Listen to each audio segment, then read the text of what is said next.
तो good afternoon, welcome back to my channel. कैसे हैं आप सभी? आई होप आप सभी बहुत अच्छे होंगे और मैं भी अच्छी हूँ। तो एक बार फिर से आप सभी का नए ब्लॉग में बहुत बहुत स्वागत है। तो आज का ब्लॉग देखिए 3 बजे से स्टार्ट हो रहा है और यहाँ पे मैं गैस की क्लीनिंग कर रही हूँ। तो वैसे तो देखिए गैस पे मैं साबुन रात में ही लगाती हूँ, लेकिन ना आज बहुत अच्छे से किचन की और गैस की स्लैब की अच्छे से सफाई करनी है, क्योंकि आज मेरा फास्ट है। और सबसे पहले तो आप सभी को ना तीन छठ पर्व की बहुत सारी शुभकामनाएं। तो आज ना तीन छठ है, जिसको ललई छठ, हल छठ के नाम से जाना जाता है।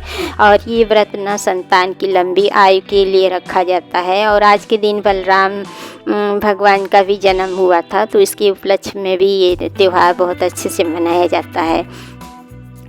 तो देखिए यहाँ पे मैं गैस को साफ़ कर दी हूँ और इस बीच ना सभी का खाना पीना हो गया है, हस्बैंड का और बच्चों का। और जो भी बर्तन थे सारे बर्तन मैं खाली कर दी हूँ।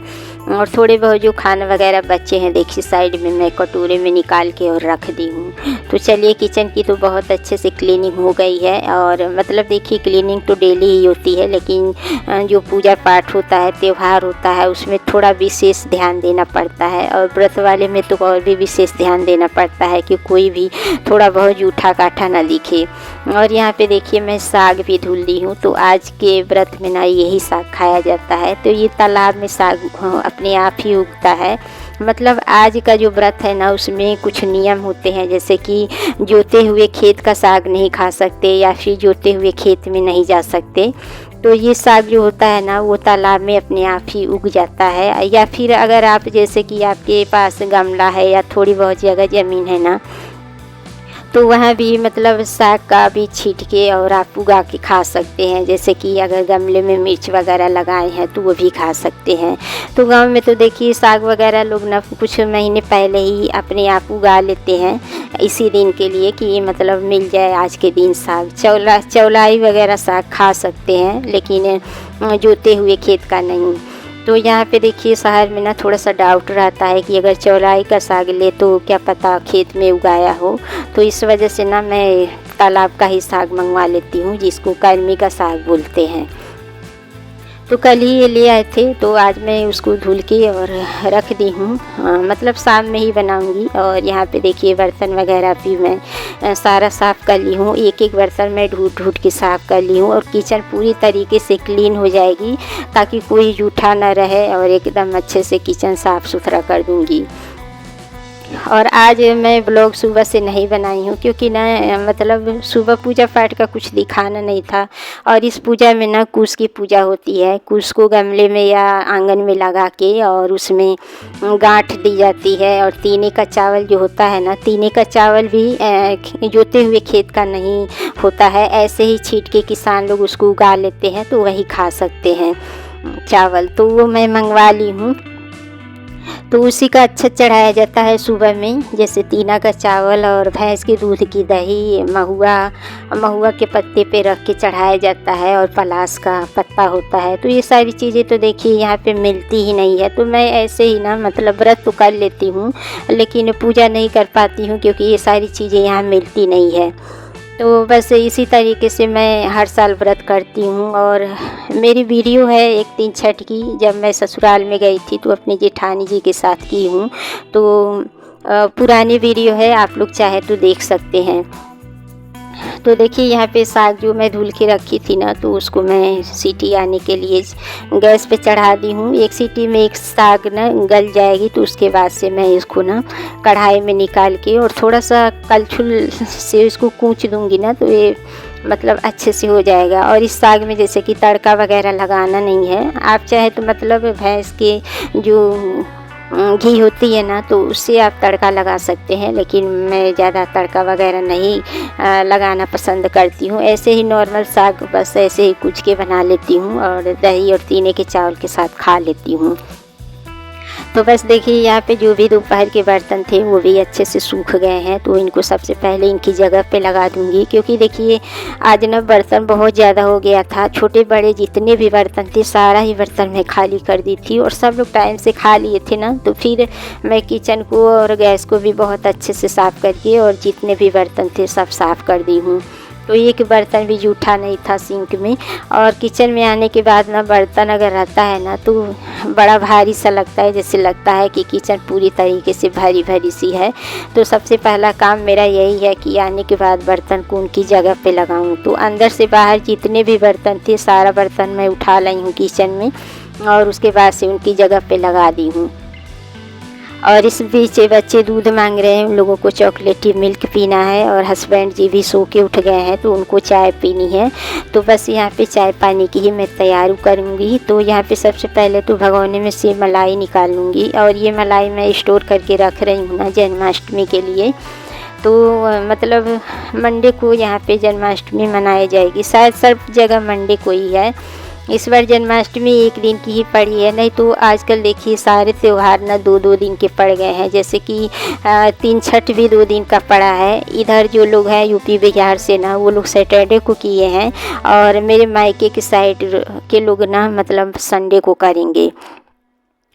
तो 2 दिन का सारा त्यौहार हो गया है, लेकिन जन्माष्टमी एक ही दिन का हुआ है। यहाँ पे हर जगह मंडे को ही है।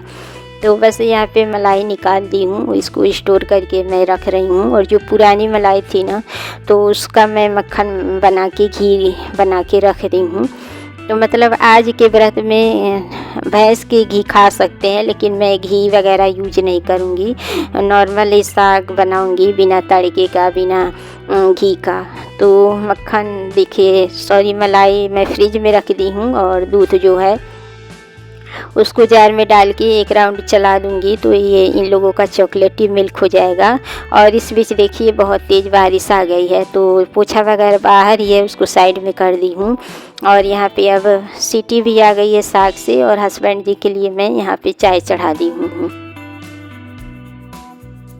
तो देखिए आज ना मेरे सर में बहुत तेज़ वाला दर्द हो रहा है, क्योंकि जो नीराजल वाला व्रत होता है ना उसमें मुझे थोड़ी प्रॉब्लम होती है। जो जैसे कि चाय पानी जो व्रत में पी सकते हैं ना उसमें मुझे पता नहीं चलता, उसमें मैं पूरा दिन ऐसे ही रह जाऊँ ना तो भी नहीं कुछ होता है। लेकिन जो नीराजल व्रत होता है ना उसमें मेरा सर बहुत ज़्यादा दर्द करता है।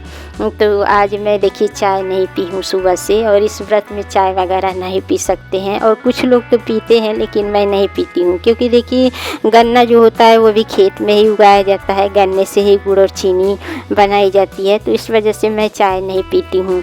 और इस व्रत में जब सुबह में पूजा होती है ना तो उस जगह पे ही जो अच्छा चढ़ाया जाता है वही मुंह में डाल के, और उस टाइम पे आप जितना पानी पी सकते हैं। उसके बाद से आप दिन भर में कुछ भी नहीं खा सकते, कुछ नहीं पी सकते हैं।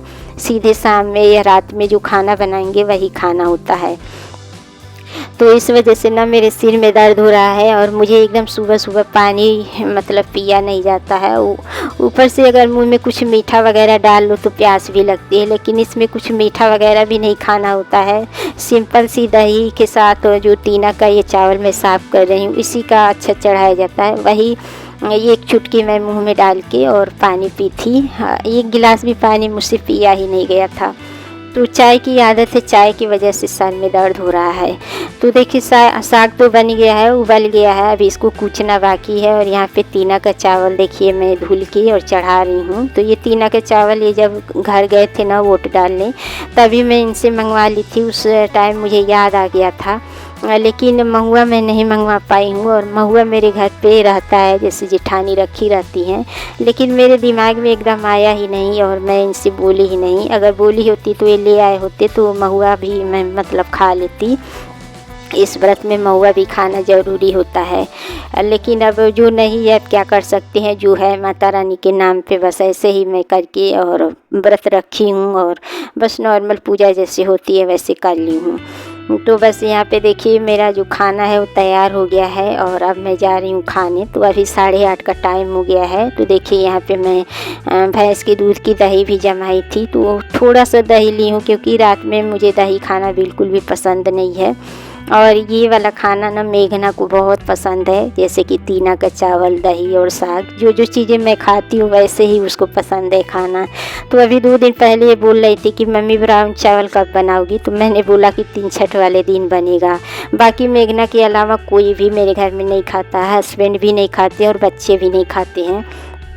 तो देखिए संतान के लिए व्रत किया जाता है तो संतान को ये प्रसाद खिलाना ज़रूरी होता है। लेकिन दोनों बच्चे बड़ी ज़बरदस्ती से मतलब एक एक बाइट खाए थे प्रसाद, उनको पसंद नहीं है, लेकिन मेघना तो वो भरपेट खा ली है। तो देखिए यहाँ पे मेघना की ही थाली लगा रही हूँ और उसकी दही में देखिए मैं चीनी डाल दी हूँ, और अपने लिए तो दही मैं वैसे ही बिना चीनी के ही खाई थी। तो मेघना को खाना दे दी हूँ और इसी कुकर को खाली करके अब इन लोगों के लिए मैं खाना बनाने जा रही हूँ। तो आज 2 बार खाना बना है, पहले तो अपने लिए बनाई हूँ, उसके बाद से फिर इन लोगों के लिए बना रही हूँ। तो आटा लगा दी हूँ और सब्ज़ी भी मैं काट के रख दी थी। तो अभी खाना वगैरह मैं खा के और आ चुकी हूँ अब इन लोगों के लिए खाना बनाने के लिए। तो सिंपल आलू की ही सब्ज़ी बना रही हूँ क्योंकि सिर्फ 3 लोगों के लिए खाना बनाना है। मेघना तो व्रत वाला ही खा ली है और मेरा हो ही गया है, सिर्फ यही तीनों बाप बेटे बचे हैं। तो परवल भी है और बोड़ा भी है, तो बच्चे खाएंगे नहीं, तो मैंने सोचा कि बस आलू ही डाल के बना देती हूँ। तो तेल गरम हो गया, हिंग जीरा का तड़का लगा के देखिए इसमें प्याज मैं डाल दी हूँ, और प्याज जब गोल्डन ब्राउन हो जाएगा उसके बाद से फिर मैं इसमें आलू वगैरह डाल दूँगी। तो अभी जिंजर गार्लिक पेस्ट डाल रही हूँ और इसको भी अच्छे से पका लूँगी। उसके बाद से फिर मैं इसमें आलू डाल के मसाले डाल दूँगी। और देखिए ये व्रत ना मतलब घर पे अच्छा लगता है, फैमिली के साथ करो ना तो अच्छा लगता है। पूरे विधि विधान से व्रत किया जाता है। इसमें 6 बार गांठ लगाई जाती है और पीला कपड़ा वगैरह चढ़ाया जाता है। लेकिन बस वही थोड़ा सा मन में दुखी हो जाता है ना कि कुछ मिलता ही नहीं है यहाँ पे। अगर कुछ मिलता ना तो मैं भी जैसे घर पे पूजा होती है वैसे करती। तो बस अब सब्ज़ी को मैं साइड में रख दी हूँ और अभी मसाला वगैरह सारा कुछ डाल दी हूँ। धीरे धीरे अभी सब्ज़ी मतलब मसाले के साथ भून जाएगी, उसके बाद से मैं पानी डालूँगी। और यहाँ पे देखिए फटाफट से रोटी सेक लूँगी। तो मेरी जेठानी भी इस व्रत को करती हैं, तो उनका कल का व्रत रहेगा, संडे के दिन वो करेंगी। और मेरे मायके में भी संडे के दिन ही लोग करेंगे, लेकिन मैं तो आज ही कर ली हूँ। और उसके बाद से फिर देखिए यहाँ पे मैं बीच बीच में सब्ज़ी भी चला रही हूँ। तो सब्ज़ी अच्छे से भून गई है, उसके बाद से देखिए मैं पानी डाल रही हूँ। और इस टाइम पे मुझे इतनी ज़्यादा थकान लग रही है कि मैं क्या ही बताऊँ, क्योंकि देखिए लगातार ही 3 दिन से व्रत ही व्रत हो रहा है। बीच में बहुला था, फिर आज 3 छठ हो गया है, इसके बाद से फिर जन्माष्टमी आ जाएगी। तो ना मतलब थोड़ा सा ना शरीर का जो एनर्जी है ना वो डाउन हो गई है। तो बस देखिए खाना तैयार हो गया है और अभी सब्ज़ी में कसर है, तो सीटी आ जाएगी तब गैस बंद करूँगी और रोटी बना ली हूँ। और साथ में इस ब्लॉग का एंड भी यहीं करूँगी। मिलती हूँ नेक्स्ट ब्लॉग में।